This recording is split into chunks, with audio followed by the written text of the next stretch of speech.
bawang anak.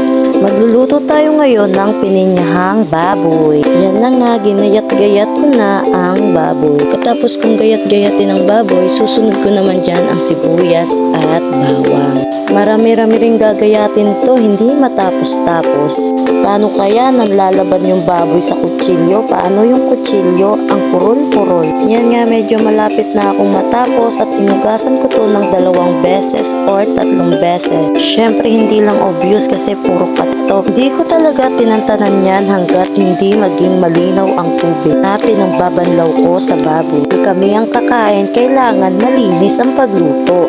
Yan na nga, patapos na akong magbanlaw at lilingunin ko naman ang sibuyas bawang.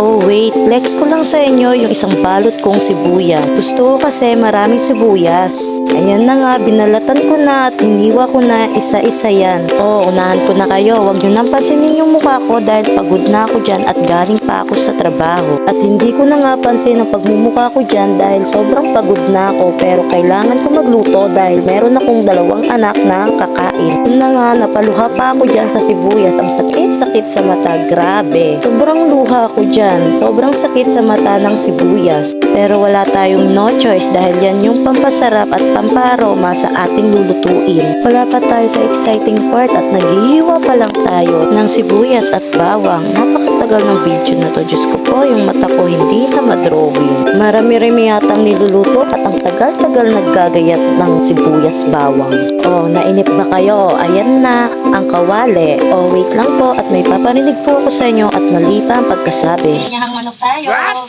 Ah? Tsaka yakul. See? Pininyahang manok, baboy yan. Hay naku, Joyce naman. Pero fast forward, ayun nga, pinakita ko sa inyo ang aking mga gagamitin. Sinalang ko na ang baboy. Salang ko sa baboy at tinalo-halo ko naman ito para maging pantay ang pagkaluto. Fast forward nga at nilagyan ko na ito ng mga pampalas dahil palalambutin ko ito gamit ang pinakasabaw niya at para manuot ang lasa sa mismong laman. Nakawin yung mukha ko. Sarap. Ay, na. Dan na. Wala na. Bus na. Good!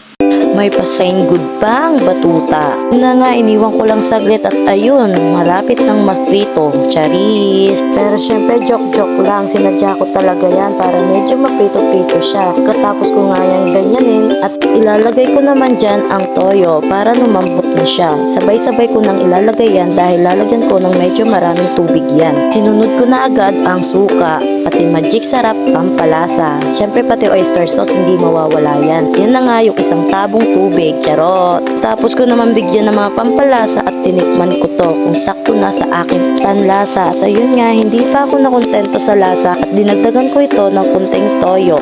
Dinamihan ko kasi gusto ko malambot.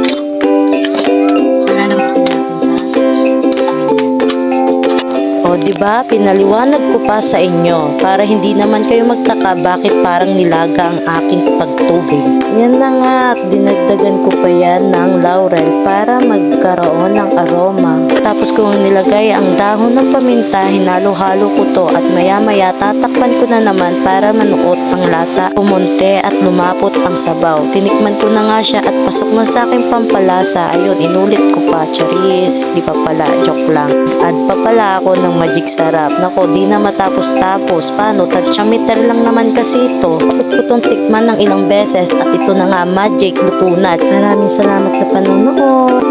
ang sarap. Kaya hanggang dito na lang po. Bye-bye!